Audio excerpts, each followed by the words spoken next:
for something different today. We're going to be taking a look at a Funko product. We don't do a whole lot of those because most of the characters are just the same body shape with the giant black pupils, and it just happens to look like whatever your fandom is, be it Harry Potter, The Simpsons, Star Wars, Five Nights at Freddy's, etc., etc. There's no shortage of these characters. There's millions of them. I honestly, there's not a real lot of difference in the product. There's no big gimmicks to them. When they have something really awesome like a scene or a combination set like we did with the Jurassic Park 2 pieces that we thought would be great bookends, something like that we'll share. And this is another different product. These launched late last year, early circa, I don't know, I want to say the fall. But these are the Funko Biddies. So you've seen the giant Funkos, and now we have really tiny Funkos. So as you can see in this close-up of the box here, basically you're getting 4 characters, and they're in the packaging, double packaging, and that packaging is removable. They are reminiscent of the same box numbers from the original releases, and it's the whole box of the character with the character inside. So yeah, I mean, they give you, there's a whole bunch of these in each series. There's Star Wars, there's Five Nights at Freddy's, there's Nightmare Before Christmas, there's Harry Potter, obviously the Turtles here, and there's several other ones I probably can't think of off the top of my head. Marvel, I believe, has some as well. So there's no shortage of these characters. You can definitely get as many of these as you can of the whole line eventually, maybe. I don't know. We'll see. The only interesting aspect here is there's a chase figure. So you don't know exactly what you're going to get. There's 4 figures to help round out the 4 sets and complete the line. It can be frustrating to get. Some of them we had problems with just one of them. Oddly enough, it wasn't one of the ones that should have been the harder one to get, but I just never got him in a box before.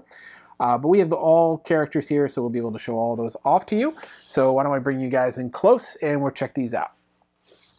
Okay, we're going to start off with this first one here. I already opened these because I needed to make sure I had all the chase figures.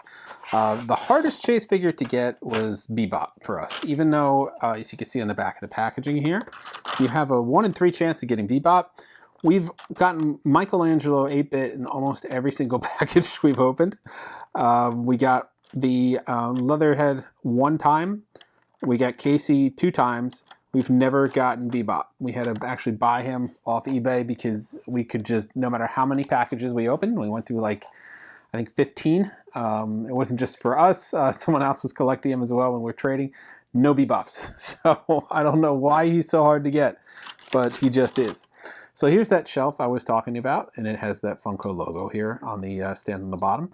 And this is stackable, and you can see the grooves in it to allow other ones to get set on top of this. So basically what you're going to do is you're going to pop these out. And the first one here is Leonardo, and you can see him in the case. And if you pull down on the sides, you can take him out. Now he doesn't come off this base. I'm pretty sure he's glued on there, or screwed on there actually, you could see. So you could probably get a little jeweler screw set and take that out if you wanted to take him out. But I think it's just so you could see him, and then you could display him back in the box. Now it's not a complete replica of the box. Maybe the sides and the front are, but on the back they don't have pictures of any of the other products like the other Pops do, and it says Biddy Pop instead of Funko Pop on it. So a little different there. But all you're going to do is pop him over here into the shelf. Now these don't always sit in very securely. Sometimes they do, but you can see he's rolling out. So you got to just be careful with that. Next up, we have Michelangelo. So you see the numbers on here, and we have 63, and this guy's actually 62. So I'll put him over here. But we have our Michelangelo, and again, very similar functionality to his brother here in terms of how they open and pop. And I kind of like this being able to display and then tuck them away as well. So it's kind of fun. We have April over here. Okay, another core character that you have to have, April O'Neil. And she's looking in her animation sort of garb here. And then we have our first chase. So our first chase here, I could see from the top of the package is Casey. So we'll pop that open, and there's a little serrated edge on the back corner. And then you're able to just pop him open here. So we have our first chase. It is indeed Casey Jones. Completely different packaging style. You can see here, it's got a lot more dynamic background to it, some bricks, and then TMNT in the back. So a little different than the other characters. Still the same though in terms of its functionality, how he pops out of the little case. and we put him over here. He's number 20. And that is our first row of characters. Moving on, we'll quickly hop over to our second one. And this is the next line in this series. And this is going to have another turtle. We have our Donatello, who is number 60. So if we wanted to keep these in order here, we could pop out everyone here, move him over another way, and put in number 60. I'm going to leave space for Raphael because I'm guessing he's 61. And then we'll have their whole line set up here. So here is the second shelf. I was telling you about the shelf system. And then this is what it looks like when you start getting them together. So this is a little more solid because the grooves fit on there really nicely. But these guys will still roll out of here if this thing leans forward. So you got to be careful about touching it. It is very sensitive. So we got some bad guys here. We got 65 Shredder and 507 Baxter. I don't really understand the numbers that they have on these guys sometimes. They're just very random. It seems like they're doing a series and then they skip like several hundred. So it just kind of ends up being all over the place. So we have our Shredder is 65, so he's in the second row here. Oh, there's a perfect example of how this just flies out on you. And the box colors are a little different for each of the guys here. And then we have our next chase figure, and this one looks like Leatherhead. So I'm going to crack the back here and pop him open. And it is Leatherhead. Here we go. And I love Leatherhead. His design is always fun. So here he is in his classic cartoon design. I think the whole line is based on the cartoon and not any of the movies or more modern figures. And this one's 543. So again, another high number looking over there. So we get our turtles. We're going to go to our third box. Just keep moving this along. And then we start off here with Splinter, who is number 64. So he's the next in the series after Leonardo. So you can see him right here in his, his standard Splinter gear. And we'll pop him over here in the bottom after Leonardo. Try to keep this consistent. We have Raphael, and I was right, he is 61. And Raphael has his little sigh there in the picture, also his animation. And I believe the turtles are slightly different colors here. And we'll put him in the top here. Now we have our row of turtles, all numbered sequentially with Splinter here. We'll keep it going. We have Rocksteady, number 143. Rocksteady also sporting his cartoon look to him. Doesn't seem to be holding any kind of weapon there, just his fists at his side. And of course, he's going to pair well with our next character we have here, and that is Bebop. You could tell by the mohawk poking through the top of the package there. So Bebop was that chase figure. I don't know why he was a chase. I don't know why he wasn't a main line. He's such a quintessential part of Ninja Turtles. But he was a chase. He was supposed to be an easy chase, a 1 in 3 chance of getting him, but we did not. So he was the most difficult chase for some reason. And we have 143, 142. Shredder was 65, so we're going to pop Shredder in here next to Splinter. And then we have other characters, of course, 140. So, yeah, like I said, it's all over the place. 142, 143, 140, and then 507. 543, and then 20. So we'll figure out how to throw these guys in here. I was going to try to keep it sequential, but I don't think that that's going to happen after a certain point. It just gets kind of weird. So we'll stack up our next row here, and then we'll just keep seeing how this goes. So our tower is 3 high at this point. It's not falling apart, but it's hanging in there. Now this wave is interesting. This is the 8-bit, I want to call it, or arcade wave, however you want to label that. But these guys are just a little blocky. So you got Raphael. You can see all the little blockiness of the aspect. I love sometimes when the Funko does the 8-bit sort of look to video game characters. We have our Donatello. He's got his bow, also looking very blocky. We have Leonardo, also looking very blocky here with his katana, just one sword.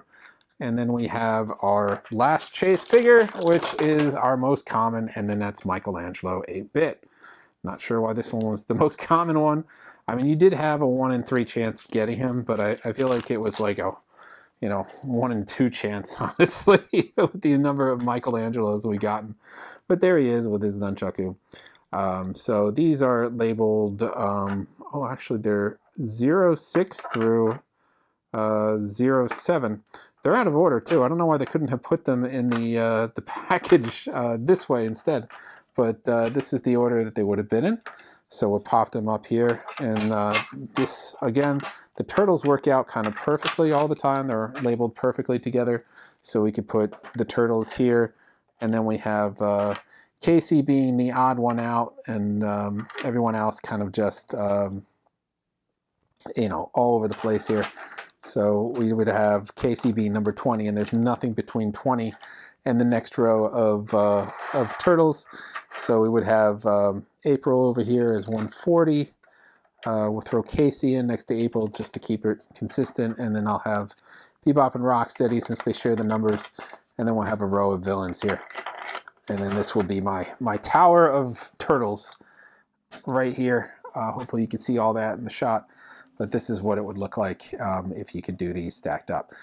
So like I said, it does get a little shaky and sensitive. If you touch it, it's going to fall. These are going to roll out. I would have liked it some kind of tiered, if they just gave you like one step to put these on in steps instead of on top of each other.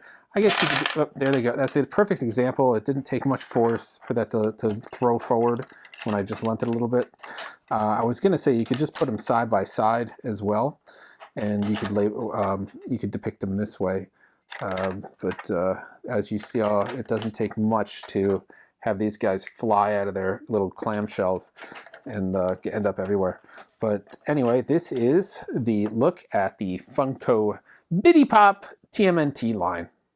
Okay, well, we hope you enjoyed taking a look at these. They were a little bit different. I saw so many of them, and these really caught my eye because I love turtles. They're small enough that I can fit them on my shelf without taking up any of the precious real estate that I have. Stuff is just piling up too much. It's hard to keep space for everything. So they're kind of nice. They're kind of fun. I love the 8-bit element. I always love anything retro, so I think that fit really well in this line. There's a ton of other lines out there. If you want to go hunt them down, they're available in abundance sort of everywhere. So go check that out. And they're also on Funko's website, so you could grab them there as well. But they're fun.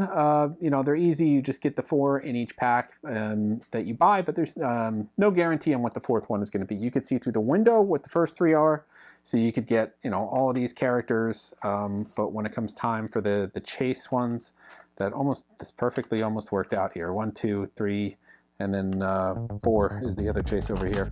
If you want to get these chase ones, you know, there's no guarantee. We're more likely to get, I believe, Michelangelo and Bebop, according to the odds, but I don't believe that, than you are Casey and Leatherhead. But out of the packages we got these guys, and we just could never get this one. So maybe you have a different result. Let us know. I would love to hear stories where people got more Bebops than anything else, because they got to be somewhere out there. So that's our look this time at the Funko Itties, or I'm sorry, Bitties. It's annoying, this name, Bitty Pop. But we'll take a look at other Funko products in the future. It's just going to be based on, you know, what's different and not the same run-of-the-mill pops. So yeah, let us know what you thought. Let us know what else you'd like to see from Funko. We'll try to make that happen. That's all for this time. Like, subscribe, and follow. We'll see you guys next time.